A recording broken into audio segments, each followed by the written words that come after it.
Hello everyone, it's Gal. I know it's been a while, but it's been some pretty crazy life-changing things. Went to Vegas in January. That was amazing. I felt really empowered and I quit my job. I quit my job of 10 plus years to start my own business in financial education. I should probably take these off. And I feel really pumped about it. But enough about that. That will be in another episode. Tonight, let's talk about how I knew my crazy, goofy husband, Deshaun, was the one. So I remember, by the way, this is episode 10. I remember getting on the bus, because I only took the bus back then because I didn't have a car. And I remember getting on the bus. I sat towards the front with my sisters because we all worked at Arby's at Brookfield Square.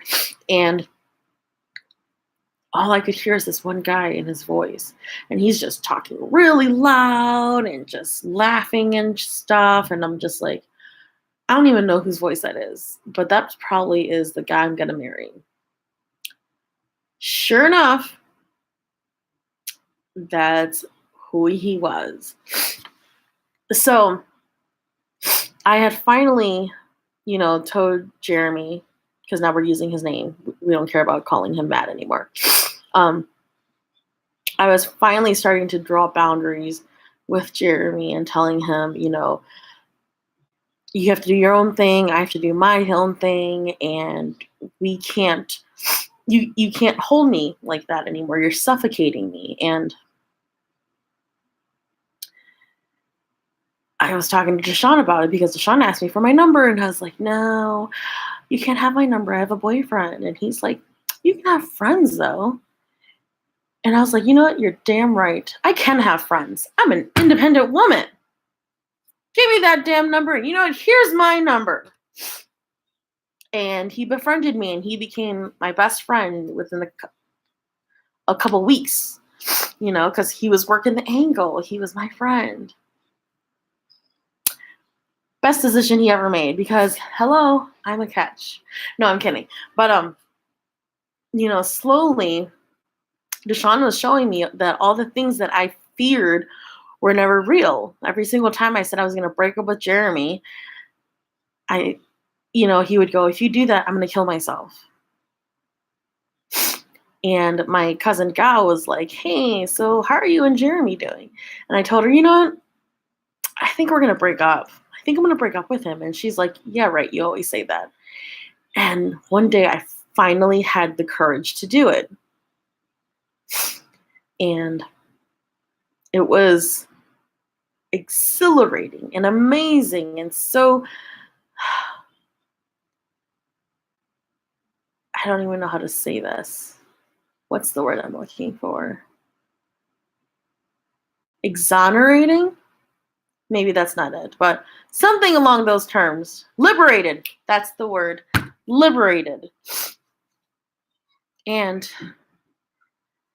Jeremy had said, oh, I know you're breaking up and you're not in love with me anymore, but give me a week to have you fall back in love with me. And I was like, okay, fine. I guess I owe our relationship that much. And I told Deshaun, I said, hey, this guy really wants to give it a try, but I really want to talk it out with you. And Deshaun's like, oh, I've heard enough. Okay, bye. Click. And I'm like, okay. I guess that's the end of it. Then he calls me 2 hours later. Yeah, I thought about it. I'm not giving up on you. I'm like, wait, what? He goes, yep, you're worth a fight. So I'm going to fight for you.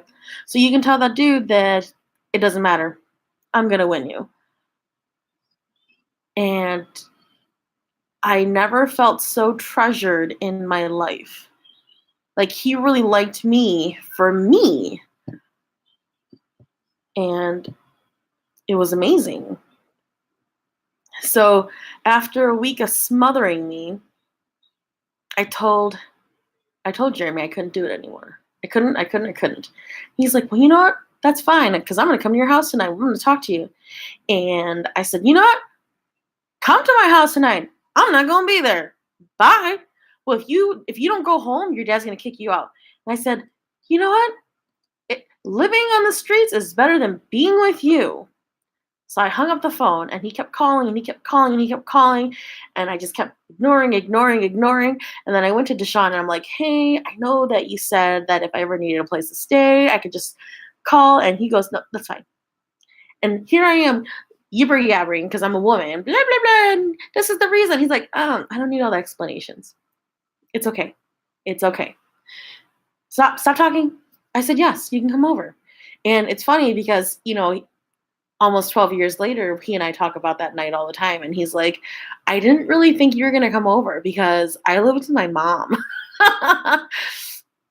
And I was like, well, let's see if she comes through. If she comes, then okay. But if she doesn't, then oh well.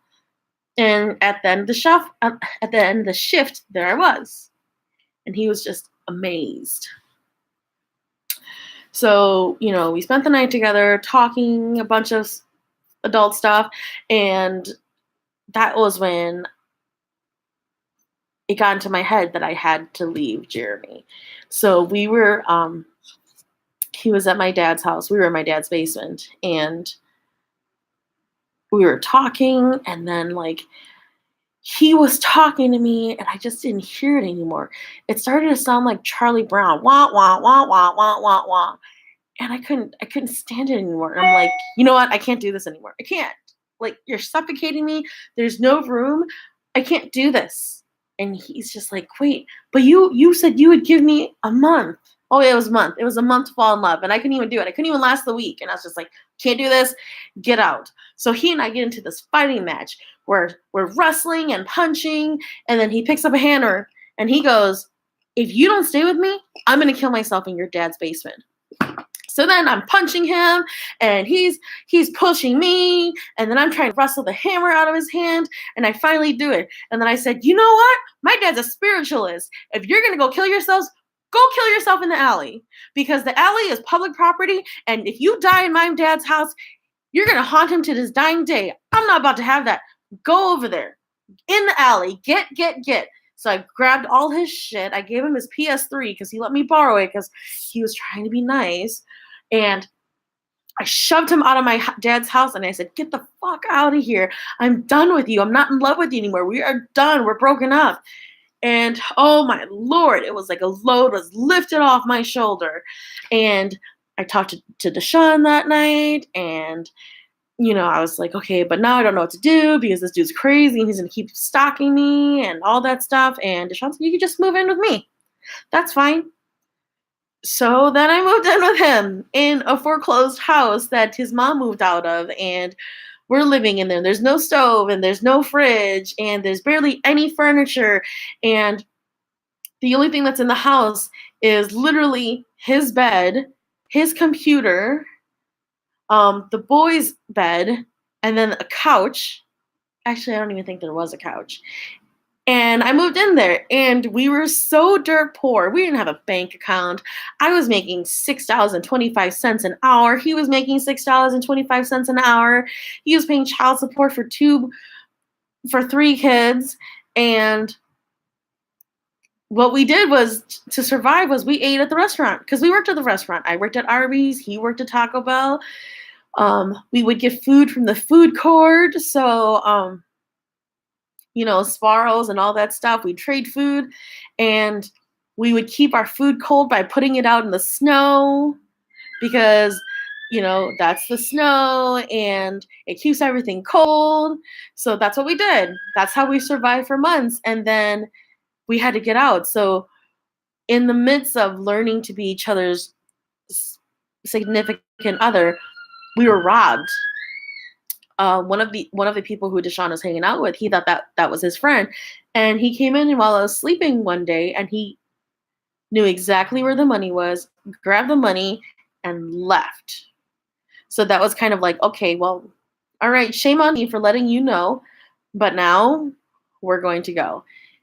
So we moved out, my best friend Christy and one of Deshaun's friends, Kevin, who we have no idea where he's at now, but he was an amazing man. They helped us move in a van and in a sedan. That's how little items we had. And we had Deshaun's nephew, John Boy, and Keenan helping us. And we moved in the middle of the night. And it was crazy. But as poor as we were and as cold as we knew that at the end of the night, at the end of the day, we had each other, and that was enough to get us through. That's true love. And I always think back to those first couple months. They were some trying months, you know, but he's an amazing man and he's worth it. But that's all for tonight's episode. I'll talk to you guys later. Bye.